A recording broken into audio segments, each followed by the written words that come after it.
오늘 우리가 예수님의 사람 제자훈련에 나와 있는 주제들 가운데 성령 충만함에 대해서 우리가 함께 말씀을 붙잡고 싶은데, 이 설 연휴를 마주하면서 저는 이 주제가 우리에게 정말 꼭 필요하고 하나님께서 딱 이때를 딱 집어서 우리에게 주시는 말씀의 도전이라 이런 생각을 해보게 됐습니다.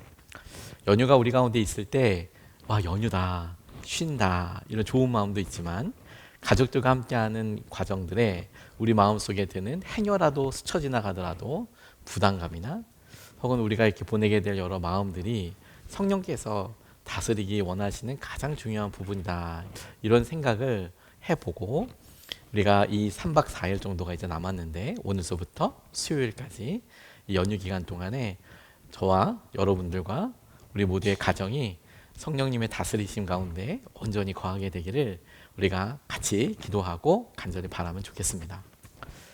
창세기에 나오는 바벨탑 사건이 있습니다. 많은 사람들이 그 바벨탑 사건의 교만으로 인하여서 말이 흩어졌다.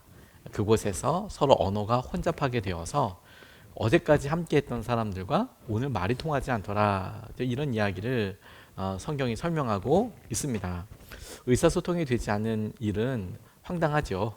진짜 황당하죠. 그런데 우리가 가장 이 시대를 살면서 많이 경험하는 일 아닐까 싶어요. 우리의 갈등과 우리의 외로움의 근원이 되는 게 뭐냐면, 30년을 같이 살았지만 같이 사는 배우자가 말이 안 통한다라는 느낌이 들 때가 있고, 뿐만 아니라 우리 자녀들 어렸을 때부터 그렇게 얼르고 키우고 그랬는데 말이 안 통한다는 거죠. 말을 안 들어 먹어요. 우리는 이렇게 표현하지 않고 안 들어 먹어요, 이렇게 얘기하지 않습니까?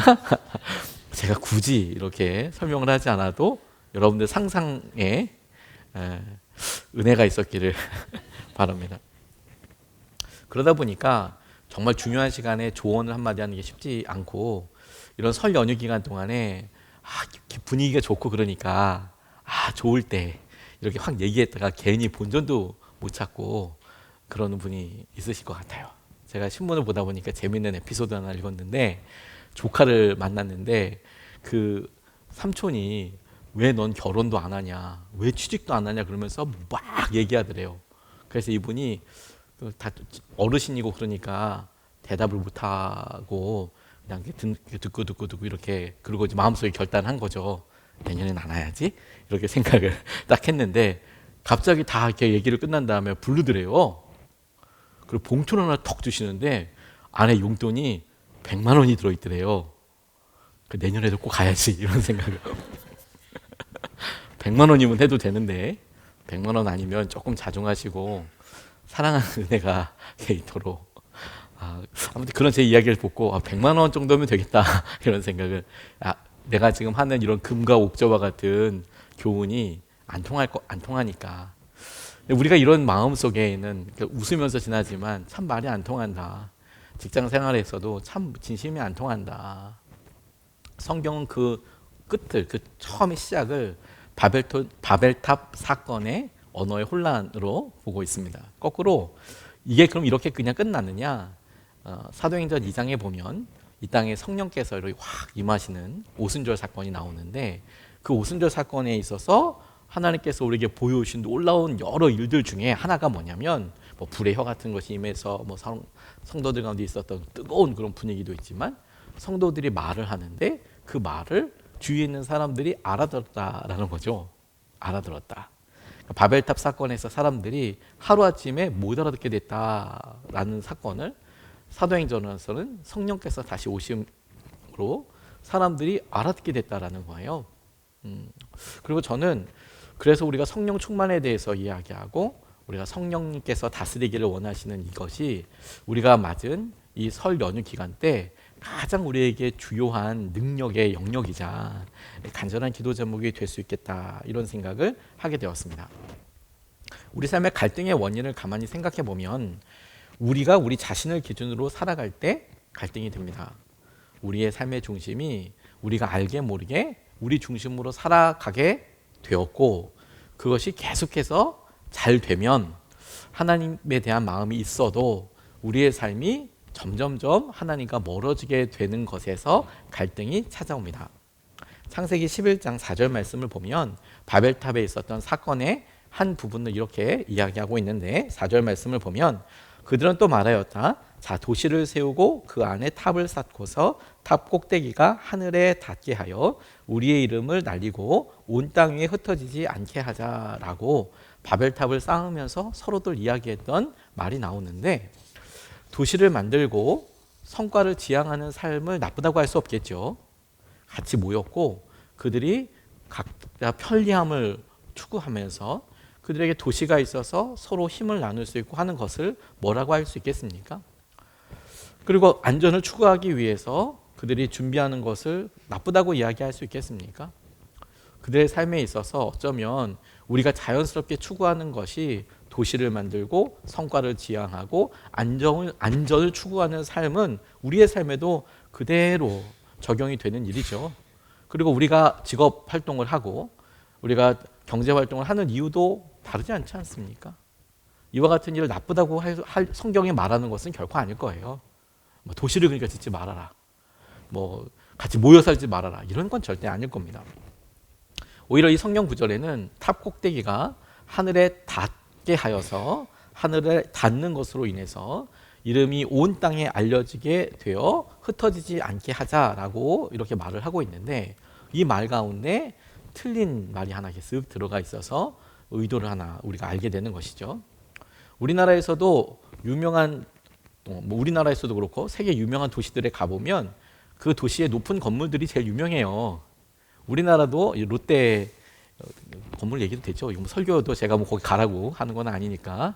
롯데 건물이 엄청 크지 않습니까? 영화의 한 장면 봤다고 우리 아이들은 되게 좀 섬뜩하다고 얘기하는데, 근데 높은 건물에 사람들도 많이 가고 그 꼭대기에 올라가 보는 것이 또 어떤 관광 코스이기도 하고, 근데 우리나라만 그런 게 아니라 세계 어디 가봐도 제일 높은 건물 사람들 또 그렇게 올라가 보죠.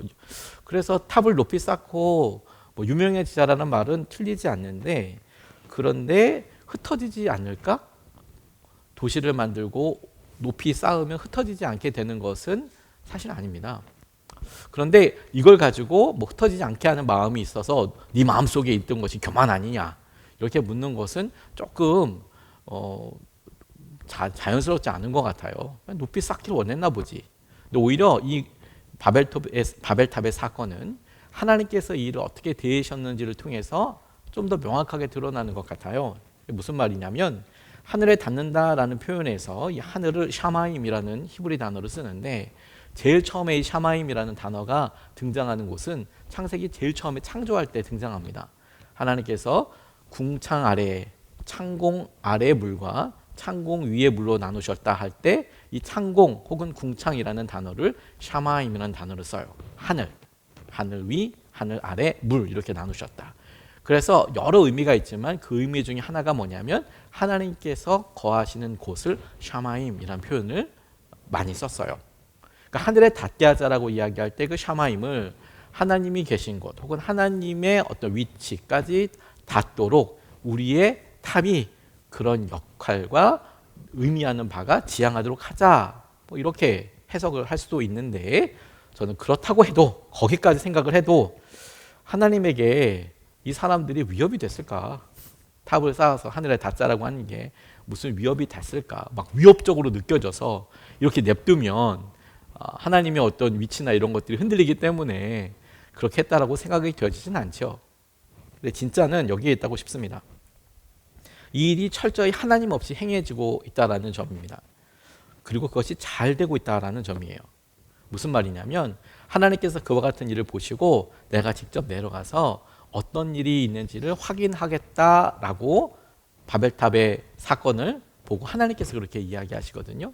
그 말을 통해서 바벨탑을 쌓을 때 누구도 하나님께 이와 같은 목적과 이유와 어떻게 됐는지에 대해서 하나님과 충분히 이렇게 이야기하거나, 혹은 이것이 기도 제목이거나, 혹은 이것이 하나님과 함께하는 것에서 일어나는 믿음의 어떤 여정이거나, 고난이 있어도 그 고난이 하나님과 의지하여서 돌파되어지는 이런 것과 상관없이, 하나님 상관없이 자기들 나름대로의 탑을 짓고 있었나 보구나. 그래서 하나님께서 직접 이 건설 현장에 오셔서 도대체 어떤 마음인지를 확인하러 오셨구나. 이거야말로 이들이 하나님과 철저히 분리되어 있다는 것을 드러내는 그런 말이죠.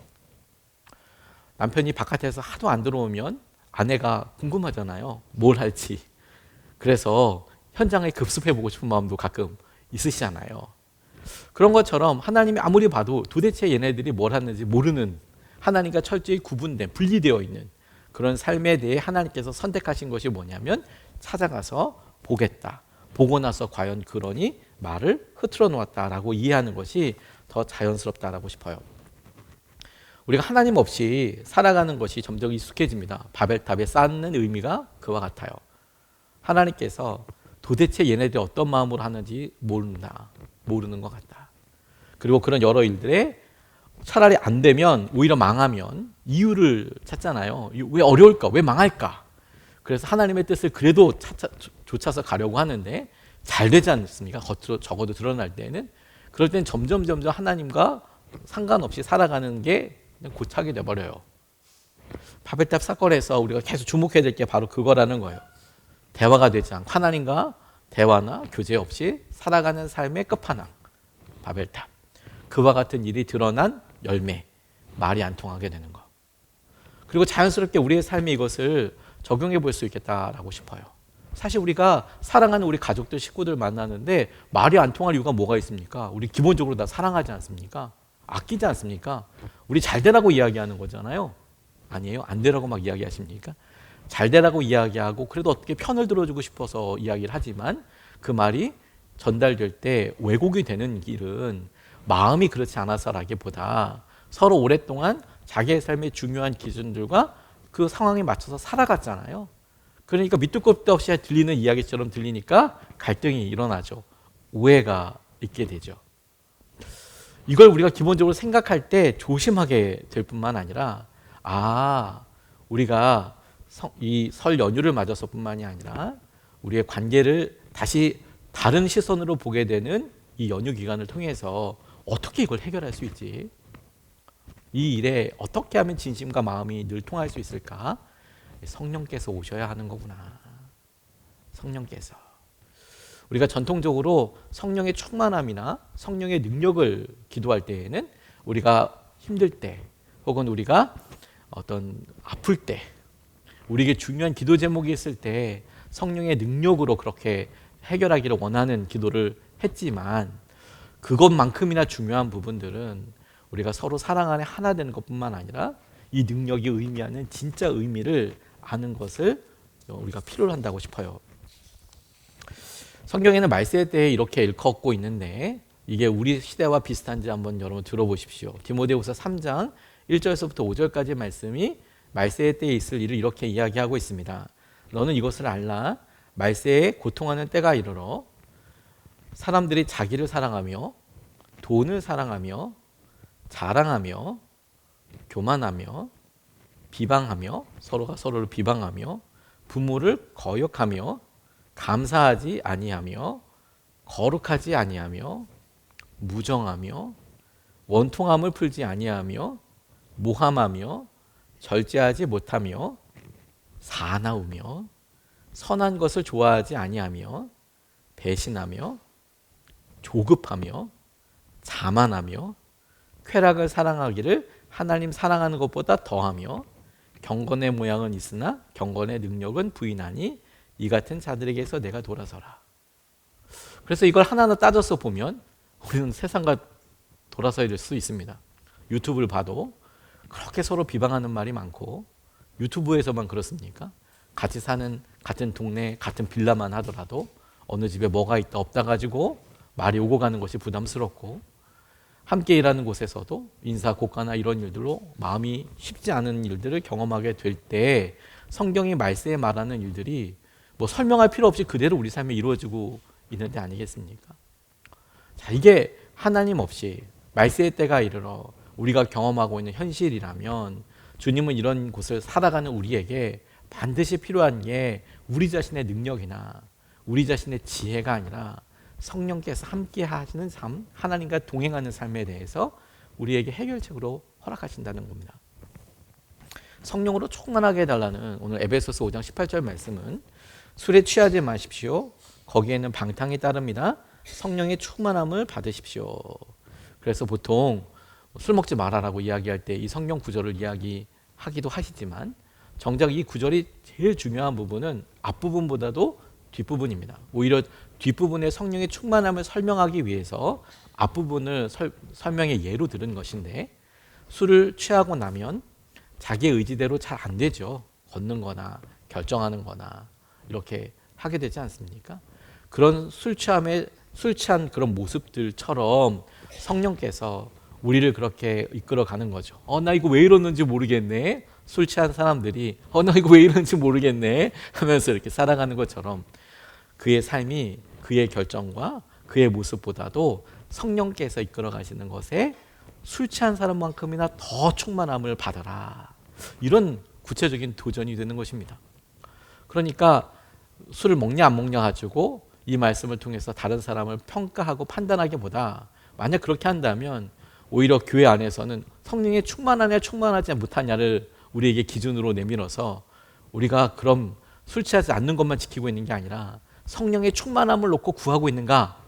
이게 더 중요한 것이죠, 사실은. 왜 이게 중요하냐? 충만하다는 것을 먼저 이해할 필요가 있는데 충만하다는 말은 그 속에 가득해서 흘러넘친다라는 겁니다. 흘러넘친다. 성령께서 우리 안에 충만하시다라는 것은 충만하다는 것을 또 성경이 굳이 술에 비유하고 얘기했으니까 맥주를 이렇게 따르면 충만해지지 않습니까? 충만해지는 거. 흘러넘치는 거. 탄산음료를 따르면 충만하게 되는 가득 차서 흘러넘치게 되는 거. 우리의 삶이 성령으로 가득 차고 그분의 영향력이 우리의 말과 행동으로 마치 벌컥벌컥 옆으로 이렇게 쏟아 넘쳐난다듯이 흘러넘치듯이 우리 가운데 티가 나는 것, 묻어나오는 것, 그것을 성령의 충만함이라고 이야기하시죠. 말과 행동으로 주로 그게 드러나게 되니까 성령께서 주도하시는 대로 우리의 주위에 있는 사람들에게 순종할 때 주위 사람들이 마치 다른 사람인 것처럼 우리가 이렇게 봤을 때 술 먹은 사람이 괜히 희죽희죽 웃고 혹은 좋아서 뭐 이렇게 움직이거나 그런 걸 모습을 보고 딱 알잖아. 이 사람 술 취했구나. 성령의 충만함도 마찬가지로 저 사람 왜 저럴까? 왜 저렇게 행동할까? 저분이 저 안에 있는 성령님께 순종하는 것에 저분이 교회에 다니는 것 때문에 저분이 믿음 생활을 하는 것 때문에 저렇게 말하고 행동하고 웃는 것이구나. 그게 충만함이 되는 것이죠. 그럼 생각해 보십시오, 여러분. 성령께서 우리 안에 계신다는 거 우리가 알았는데 우리 안에서 충만하면 성령께서 우리 안에 모든 일을 주도하실 수 있고 우리의 말과 행동을 주님께서 이렇게 하라는 대로 이루실 수 있다면 성령은 우리 안에서 도대체 뭘 하게 하실까요? 우리에게 어떤 일이든지 할 수 있는 능력이 주어진다고 하면 많은 분들은 뭐 본인의 어떤 소원이나 이런 것들 되겠죠. 뭐 복권 당첨 뭐 이런 거 혹은 뭐 복권 당첨되면 저 그런 얘기도 여러 들었습니다. 복권 당첨되면 교회에 제 건축헌금 다 할게요. 뭐 이렇게 하시는 분들, 교회비 다 갚을게요. 막 이렇게 얘기하시는 분이 한두 명이 아니고 여러분일 텐데 진짜 복권을 사셨다면 주님께서 여러 번 그 기도를 들어주셨으면 저희 교회는 수백 번 교회를 개척하고도 남았을 텐데 주님께서 그 간절한 기도를 아직까지 들어주지 않고 계세요. 성령님께서는 뭘 하고 계실까? 그것보다 더 중요한 일이 있지 않겠습니까? 성령은 하나님의 뜻을 이루어드리고자 합니다. 우리가 원하는 소원을 이루기보다 하나님의 뜻을 하나님의 방법대로 이루어드리길 우리 안에서 계속 그렇게 주장하세요. 그러니까 성령이 충만하면 어떻게 되냐면 우리 안에 성령께서 당신이 원하시는 일을 자꾸 알려주세요. 알려주시고 그 길이 무엇인지에 대해서 계속 가도록 도전하세요. 움찔움찔합니다. 그걸 어떤 방법으로 설명하냐면 요한복음 14장 26절 말씀에 보면 그러나 보혜사 곧 아버지께서 내 이름으로 보내실 성령께서 너희에게 모든 것을 가르쳐 주실 것이며 또 내가 너희에게 말한 모든 것을 생각나게 할 것이다. 성령께서 우리 안에 계시면 보내실 성령께서 계시면 예수님께서 우리에게 하셨던 말씀이 생각나는 이렇게 하라고 했지. 성령 말씀이 생각난다는 거예요. 내가 이렇게 들었지. 이게 옳다고 하나님께서 말씀하셨지. 그래서 움찔움찔하는 거예요. 내가 이 사람 앞에서 말을 할 때나 결정할 때 이렇게 하라고 우리가 알고 있지. 에스겔 36장 27절 말씀을 봐도 너희 속에 내 영을 두어 너희가 나의 모든 율례대로 행동하게 하겠다. 율례, 하나님의 말씀대로. 그러면 너희가 내 모든 규례를 지키고 실천할 것이다. 우리 안에 성령께서 뭘 하신다고요? 주님이 하신 말씀을 생각나게 하고 율례를 생각나게 해서 말씀대로 살도록 그렇게 이끌어 가신다.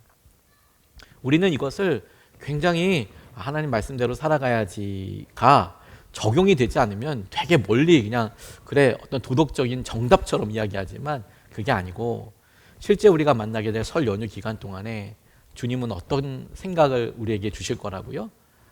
내가 내 중심, 내가 처한 것대로 우리의 가정 중심으로 생각하는 것과 하나님 중심대로 말씀 중심대로 살아가게 되면 느끼게 될 차이와 갈등이 반드시 있게 돼요. 그럴 때 내가 말씀이 우리에게 좋다고 이야기하는 대로 순종하는 것이 성령께서 원하시는 방향이라고요. 내가 뭐 확 이거 이야기하고 그냥 이렇게 해? 이게 아니라 주님은 뭐라고 말씀하셨고 내게 이런 얘기가 어떻게 떠오르는가? 성령께서는 우리에게 하나님께서 원하시는 대로 행하도록 계속 이렇게 우리를 도전하신다. 또 성령께서 우리 안에 계시면 뭘 하기 원하시냐면 용서하고 사랑하게 하세요. 계속. 그게 성령님의 생각이에요. 성령께서. 사랑하라라고 이야기하는 말이 들리면 그건 이게 사단의 음성인가 이렇게 고민할 필요도 없이 내가 지금 순종해야 하는 거구나. 이거 주님께서 이 상황에 말씀하시는 거구나. 로마서 5장 5절 말씀을 보면 이 희망은 우리를 실망시키지 않습니다. 하나님께서 우리에게 주신 성령을 통하여 그의 사랑을 우리 마음속에 부으셨기 때문입니다. 성령께서 이렇게 있으면 우리 안에 하나님의 사랑이 예수 그리스도의 사랑이 확 임하죠. 이거에 목적이 있습니다. 그 사랑으로 말미암아 우리가 주위에 있는 사람들을 사랑하도록 이야기하시죠. 주님의 사랑이 막 이게 사랑이 충만하면 나만 잘 살아야지 이렇게 생각이 안 됩니다. 주님께서 딸 손 한 번 더 잡게 해주시고 아들 한 번 더 안아주게 해주시고 부모님 한 번 더 끌어안아 드리고 그리고 우리 안에 있었던 여러 일들이 내 중심이 아닌 하나님께서 하라고 하는 것의 생각대로 계속해서 우리에게 이야기하시죠. 그런 불편함에 우리가 아주 민감해져야 합니다. 그런데 설 연휴는 이걸 잘 배울 수 있다니까요. 우리가 오랜만에 만나서 딱 얘기했을 때 저 사람 약간 마음 상했다. 알아차릴 수 있잖아요. 기분이 좀 언짢다. 좀 언짢다. 내가 좀 뭐 실수했나. 그런 불편함 우리가 알죠. 똑같이 성령께서 우리에게 이야기하실 때 그래 내가 이럴 때 어떻게 이야기하는지 어떻게 말해야 하는지 거기에 민감해지는 것이 중요하게 됩니다. 갈등은 우리가 기준일 때 생기고 성령 충만은 하나님이 기준일 때의 상태를 말하는 거예요. 하나님이 기준일 때 성령은 우리에게 길을 인도하여 주시고 하나님의 방법이 되어 주십니다. 그래서 성령의 능력이라고 그래요. 그래서 성령의 능력을 받아서 병을 치유하고 그리고 어떤 주님께서 이런 모든 일에 돌파하게 하시는 능력 됩니다. 근데 그 아주 본질적인 그게 되는 이유가 뭐냐면 이걸 내 힘대로 하는 것이 아니라 내가 주님께서 원하시는 대로 순종할 거야. 이 상황에서 내 주님의 방법대로 내가 마주할 거야. 그래서 우리가 우리의 지혜로 생각하지 못했던 길이 나오고 가보니 또 길이 열리고 사람을 만나고 하게 되는 것이 성령님의 능력 안에 있을 때 일어나게 되는 일이고 그런 일의 과정이 결과로 갔을 때 우리가 보았던 생각했던 것보다 훨씬 놀라운 일이 있어서 해결된 그 처음과 끝만 보니까 우리가 성령의 능력이 문제를 해결하는 것이라고만 생각하지만 정작 그 과정은 내비게이션이 하나하나 알려줘서 우리의 목적지를 찾아가듯이 말씀이 떠오르는 대로 우리가 순종해서 나아가는 것에 달려있는 겁니다. 용서하고 사랑하게 하실 거예요, 여러분. 그런 이번에 가족들 만나시거든. 아니 이미 온라인 예배 드리시는 분들 중에서 이미 가족들을 만났거든. 주님이 뭘 하기 원하실까? 그런 말이라도 한 번 더 순종해 보십시오. 그러면 요원해 보였던 여러 일들에 주님께서 하시는 일들과 마음들이 있지 않겠습니까? 우리 조금 힘들어도 사람들한테 섬길 수 있는 일이 있으면 기쁨으로 생색내지 말고 기쁨으로 섬기고 흘려보내고 그렇게 해보면 혹시 압니까? 또 누군가는 100만 원 받은 느낌이나 똑같이 너무 보고 싶다. 그래, 기쁘다. 이런 은혜의 시간이 딱 될 수 있도록 우리가 마음을 모아서 하나님의 방법대로 사랑하면 좋겠습니다. 그럼 우리가 이런 성령의 충만함을 계속해서 누리기 위해서 결론적으로 무엇을 하고 어떻게 해야 하느냐? 제가 이런 갈등 상황이나 설 연휴를 맞아서 맡게 되는 이것은 참 소중하다고 싶어요. 저도 이렇게 보니까 평소 때는 아무런 문제도 없고 그러는데 오히려 이렇게 처음 사람들과 함께 어딜 가보면, 가족들이랑 같이 가보면 불편함이 있는 거예요. 누가 이렇게 하는 게 쉽지 않아. 이렇게 해줬으면 좋겠는데 아니 왜 그렇게 말을 하나 싶기도 하고, 왜 저걸 원하나 싶기도 하고. 근데 오히려 그것이, 그런 불편함이 원래 진작부터 있어야 됐던 거죠. 그 사람이 어떤 생각을 하는지 마음을 알아야 하지 않습니까? 그러니까 이럴 때 우리의 모습이 딱 드러나기 때문에 성령의 충만함을 내가 필요로 한다. 이런 것을 해결하실 분이 성령님이다라는 것이 오히려 더 명확하게 드러나는 것 같아요. 이것이 성령으로 충만하기 위해서 첫 번째로 여러분, 성령으로 충만할 수 있는 비결, 이건 약속을 믿고 계속 구하는 거예요. 계속 믿는 겁니다. 어떻게 믿는 거냐? 그래, 이 말씀대로, 성령님 말씀대로 내가 충만하도록 구하면 내가 말씀대로 순종하겠다. 성령의 충만함을 구하고 계속해서 우리의 삶이 내가 내 자아와 혹은 우리가 서로 이렇게 갈등을 느끼면서 이게 계속 첨예화되고 나아가는 게 아니라 오히려 성령께서 다스리는 것은 반드시 가능해. 성령님께서 충만해서 반드시 이 일에 나를 사용하실 수 있어. 이걸 믿는 거예요. 이걸 믿는다는 건 뭐냐면 이걸 포기하지 않는 거예요. 이 관계를 성령께서 충만하게 하셔서, 나로 충만하게 하셔서 이 일에 내가 말씀대로 순종하고 성령님께서 인도하신 대로 가면 반드시 해결하실 수 있어. 내 욕심대로가 아니라 성령께서 풀어주시는 일이 있어. 이걸 믿고 포기하지 않아야 한다는 겁니다. 그러면 성령께서 일하시는 것을 봅니다. 누가복음 11장 13절 말씀이 너희가 악할지라도 너희 자녀에게 좋은 것을 줄 줄 알거든 하물며 하늘에 계신 아버지께서 구하는 사람에게 성령을 주시지 않겠느냐. 그러니까 그렇게 원하면 하나님, 우리 집이 성령으로 완전히 다스려지길 원하고 제 마음이, 제 말이, 제 행동이 성령께서 다스려지시는 대로 되기를 원합니다. 그래서 성령의 충만함, 성령님께서 우리의 삶을 주도해 가시는 것들이 도전되기를 원하고 있기를 원합니다라고 포기하지 않고 믿고 간구해야 하는 거예요. 제가 요즘 관심 있게 보는 책도 사실 좀 여러 권 읽었고 하는 일들 중에 고독사 문제가 있어요. 꽤 오래전부터 저 사회 문제라고 생각을 하고, 그리고 우리 교회도 이 일에 기도도 하고 할 수만 있으면 쓰임받을 수 있으면 좋겠다라는 생각을 하는데, 그 고독사가 예전에는 어르신들에 관련된 일이었지만 요즘은 청년들에 만나는 구체적인 또 어려움이기도 합니다. 청년들도 고독사 문제가 있어요. 혼자서 나가서 고시원이나 원룸에 있다가 연락을 못하는 거죠. 핸드폰이 없었을까요? 아니, 핸드폰 다 있어요. 이상하지 않습니까? 핸드폰도 다 있고 연락할 방법도 다 있고, 요즘 젊은 세대들이 SNS 같은데 인스타그램이나 요즘 페이스북 안 쓰고 인스타그램 많이 쓴다고 해요. 그래 SNS 하들 거 많죠. 유튜브도 많이 보고요. 그런데 사람들과 소통할 수 있는 그런 통로, 방법들은 그냥 진짜 누워서도 할 수 있거든요.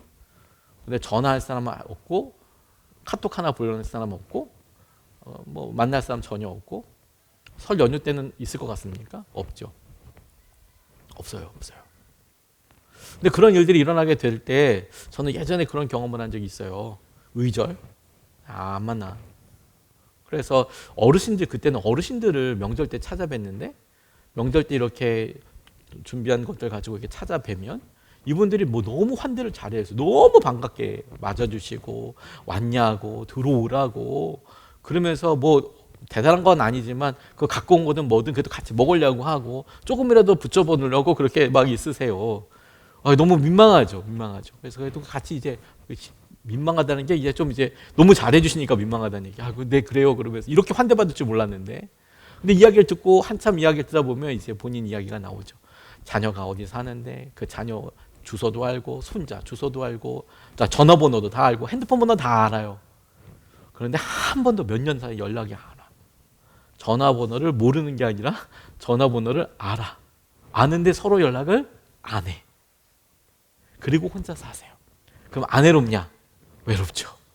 그러니까 그냥 뭐 제가 누가 찾아가든지 다 그냥 막 너무 반가워. 아들한테 연락 한번 해보시죠. 아니야, 그놈은 나쁜 놈이야. 이렇게 얘기하고 가죠. 그러니까 어르신의 모습으로만 봤던 그런 것들, 청년들한테는 일어나죠. 오해도 있고, 어느 한쪽에서뿐만이 아니라 서로가 사실은 믿지 않기 때문이에요. 여러분, 성령께서 반드시 성령 충만한 사람 간절히 구하고 간절히 의지하면 우리 자신에게도 성령의 충만함이 있고 그 관계에도 성령으로 충만하셔서 주님께서 이 일을 풀어가세요. 포기하지 마세요. 기도하면서 그 관계를 놓고 축복하고 기도하세요. 주님은 우리가 충분히 구하지 않고 있다고 오히려 이야기하세요. 구한다는 것은 무슨 일을 할 때마다 제일 먼저 구하는 거죠. 제일 먼저 구하는 거죠. 간절하게 구하지 않은 이유는 성령께서 이 일을 어떻게 반드시 해결할 수 있다는 능력에 대해서 이걸 기대하지 않고 또 잘 모르기 때문에 그렇습니다. 성령께서 해결해 주세요. 여러분, 가정일로 어려우세요? 성령님의 충만하심을 얻고 구하십시오.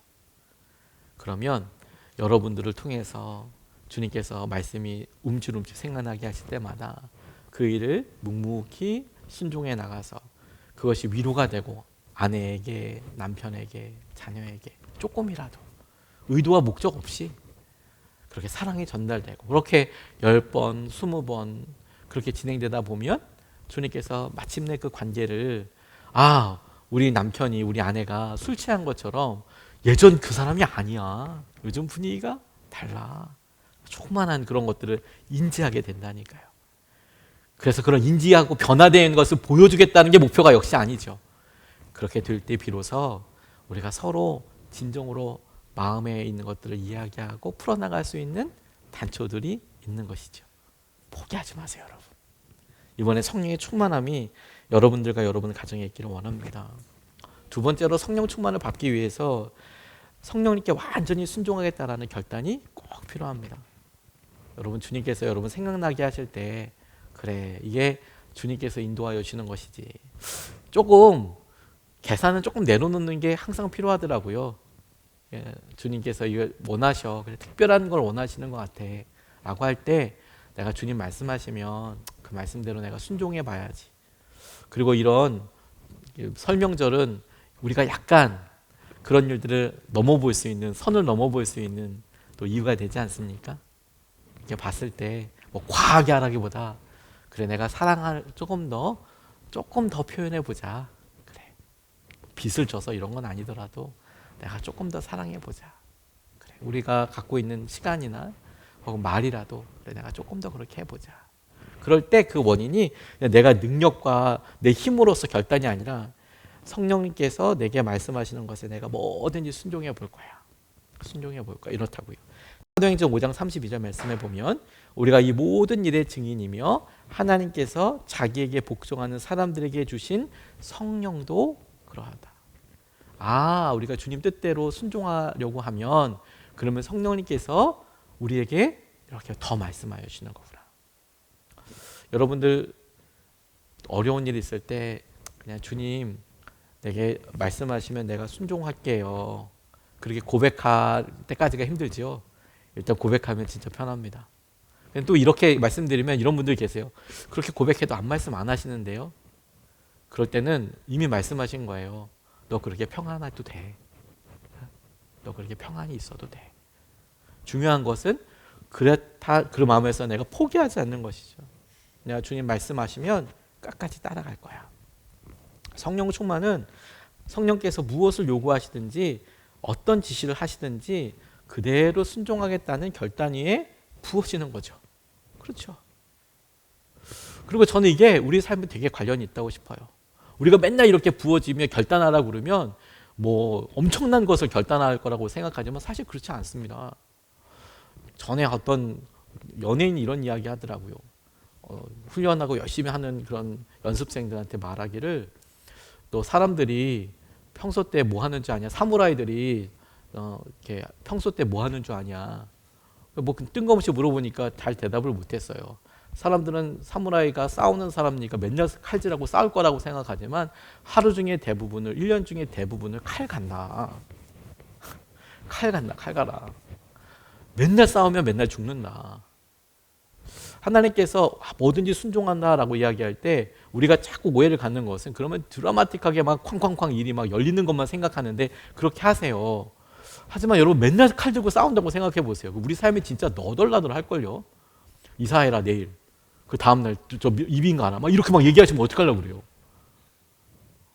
그렇게 말씀하지 않으세요. 오히려 하나님께서 우리에게 그런 오랜 평안과 무엇보다도 내가 주님 뜻이면 뭐든지 순종할 거야 라는 마음 가운데 평안함을 부어주시고 그때그때마다 민감하게 이야기하시는 그 말에 순종해 나가는 것을 통해서 하나님의 계획과 분량이 마침내 이루어지게 되는 것이죠.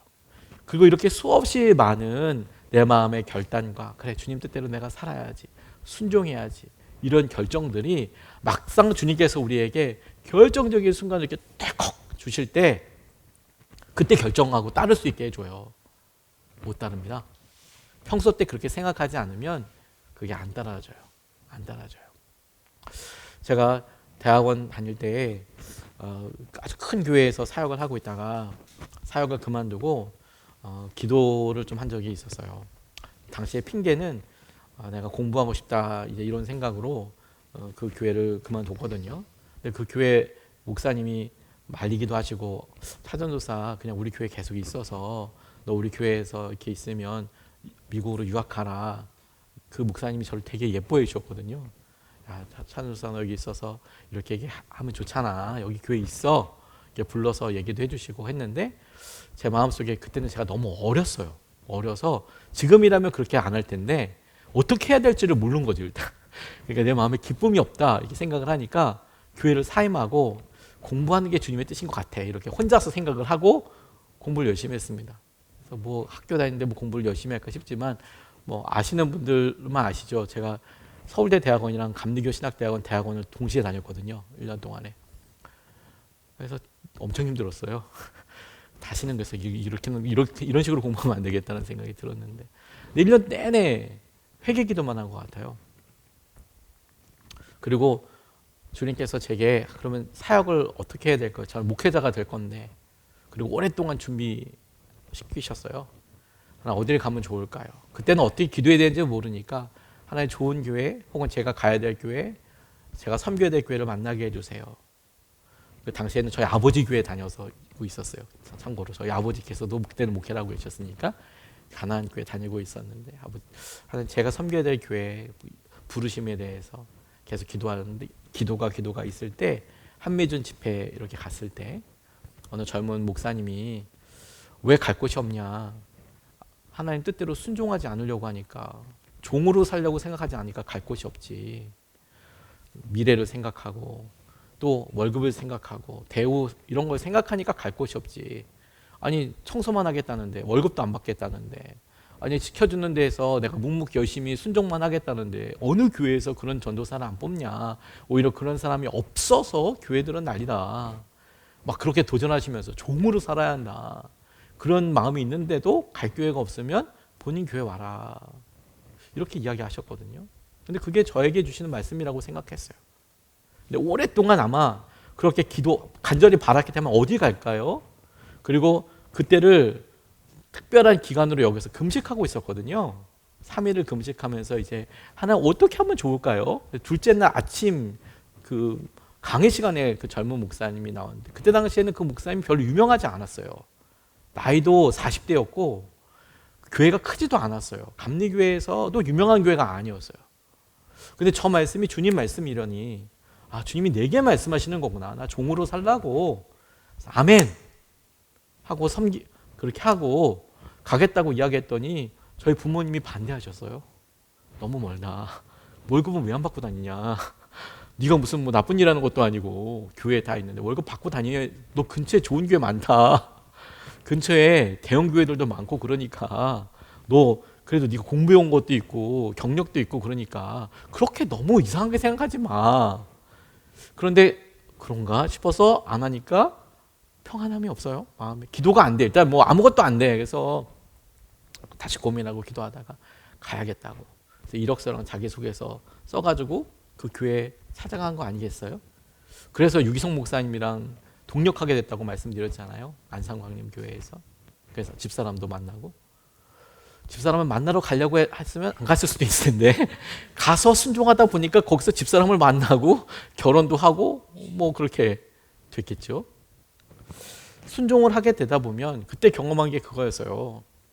아, 하나님께서 순종하겠다라고 기도하고 간절히 바라고 그런 마음에 우리가 보통 정상적으로 이렇게 그려서 그래 이렇게 가서 이렇게 하면 제일 좋겠지 내게, 혹은 뭐 유학을 가고 뭐 이렇게 이게 좋겠지, 이런 생각이 아니라 주님 뜻대로 내가 살 거야, 그렇게 갈망이 있으면 그 다음을 살짝 보여주세요. 그 길이 아주 작아 보이고 별로 그렇게 비교했을 때 엄청 좋은 길이 아니에요. 근데 거기까지 가게 해주시는데 거기에 가야만 볼 수 있는 은혜가 있어요. 그 다음 또 가게 하시고. 그게 성령의 충만하심과 성령의 인도하심이죠. 이번 설 연휴가 우리에게 딱 그런 길이 확 열리는 그런 통로가 되었으면 좋겠습니다. R.A. 토레인 목사님, 우리 강원도 예수원에서 사역하셨던 대천독 신부님 돌아가셨어요. 근데 정말 많은 분들이 존경하던 그런 분이었는데 이분이 평생 우리나라의 청소년들이나 혹은 이제 공동체 사역에 헌신하신 분인데 예수원으로 유명하죠. 이 외국분인데 한국말 진짜 잘하시고, 처음에는 소년원 아이들을 데려다가 이렇게 좀 키우고 공동체 생활하셨던 분인데 이분의 할아버지가 R.A. 토레인 목사님이라고, 이분이 그 성령의 기름 부으심이 있고 우리 대부흥 있잖아요. 미국에 대부흥이 있었을 때 이 R.A. 토레인 목사님이 핵심 인물 중에 한 명이었어요. 할아버지가. 이분 선교사이기도 했고요. 그리고 유명한 무디 선생님이랑 그 신학교 무디스 바이블 인스티튜트라는 것을 시카고에 이렇게 만드셨는데 거기 교장이기도 하셨어요. 이분이 성령의 가르침에 대해서 본인이 우리나라에 있었던 평양 대부흥 같은 거 있죠. 미국에서 그런 대부흥이 몇 번 있었거든요.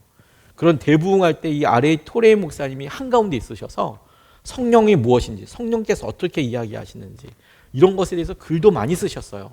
관심 있으신 분들은 R.A. 토레인 목사님과 관련된 책을 읽어보셔도 좋을 것 같습니다.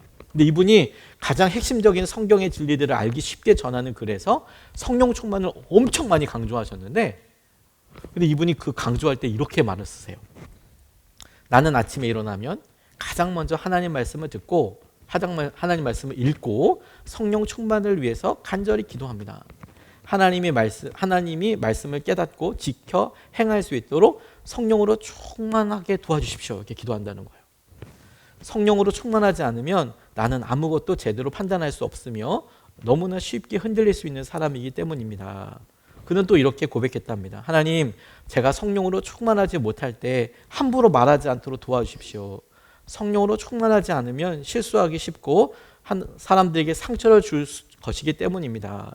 제가 성령 충만하지 않을 때 제 인생의 중요한 결정을 하지 않도록 도와주십시오. 성령으로 충만하지 않을 때 도와주십시오. 성령이 함께 하시지 않는 저의 결정은 늘 잘못된 것이기 때문입니다. 저는 이분이 무디 선생님이 있었던 막 그럴 때 엄청 대부흥, 그리고 성령의 역사가 막 강력히 일어나던 그 성령의 기름 부으심이었던 미국, 그래서 수없이 많은 사람들이 선교사로 나갔던 그때에 쓰임 받았던 분으로서 우리가 성령에 충만하면 은사가 있어서 사람들을 고치고 막 이런 얘기가 많이 나올 것 같은데 전혀. 아침에 일어나서 제가 제일 먼저 말씀을 구하고 그 성령의 말씀대로 오늘 순종하게 해주십시오. 진짜 중요한 순간들이 있을 때 성령 충만하지 않고, 이 말은 성령께서 말씀하시는 대로 내가 순종하겠습니다라는 결단 없이 그런 확신 없이 내가 결정하지 않게 해주시고 말하지 않게 해주십시오. 그게 성령의 충만함입니다.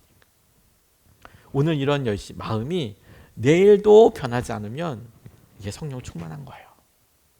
그리고 이런 갈망이 있는 사람에게 주님께서는 이런 놀라운 약속을 허락하여 주셨습니다. 요한복음 8장 29절 말씀을 보면 예수님의 말씀이, 나를 보내신 분이 나와 함께 하신다. 예수님은 하나님 아버지와 함께 하신다는 것에 대해서 의심하지 않으셨어요. 그 중요한 이유가 뭐냐면 그분이 나를 혼자 버려두지 않으셨다. 그것은 내가 언제나 아버지께서 기뻐하시는 일을 하기 때문이다. 아무리 작은 일이어도 하나님께서 기뻐하시고 원하시는 뜻에, 성령께서 원하시는 뜻에 우리가 순종할 때 우리가 누리는 가장 큰 영적인 유익이 뭔지 아십니까? 하나님이 나와 함께 하고 계시는구나. 하나님이 함께 하시는 곳이 하나님이 거하시는 예배의 처소고, 하나님이 다스리시는 곳이고, 나와 함께 하시는 하나님께서 우리를 통하여 우리가 사랑하는 아내에게, 남편에게, 자녀에게 그래도 부스럭이라도 줬사오니 아버지의 상에서 떨어지는 그것으로 주시고 만지실 수 있다면 할렐루야죠. 오늘 그런 은혜가 이 설 연휴 기간 동안에 저와 여러분들에게 놀랍게 임하시기를 주님의 이름으로 축복합니다.